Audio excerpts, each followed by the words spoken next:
Welcome to iPundit Solutions. Today, we will be demonstrating the structural support utility in Smart 3D.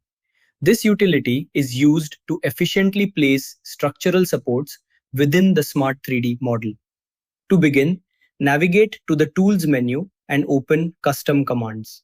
In the Custom Commands dialog box, select the Structural Support utility and click on Run. This will open the utility interface on the screen. At the top of the form, you can see details such as the utility version and release date. Next, select the required support type based on your project requirements and click Next to proceed.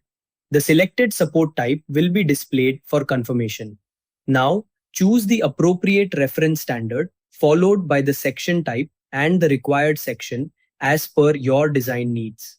After that, define the system parent and select a suitable configuration.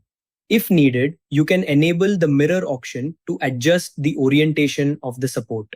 Proceed to modify the dimensions according to your model requirements. Then, click in the model to specify the placement point. The support will align based on the selected location. Once all inputs are finalized, click on the Place option to insert the structural support into the model. A confirmation message will appear. Click OK to continue. After placement, right-click in the graphic view to exit the command and then close the dialog box. Finally, verify the placed support in the Workspace Explorer to ensure it has been created and positioned correctly.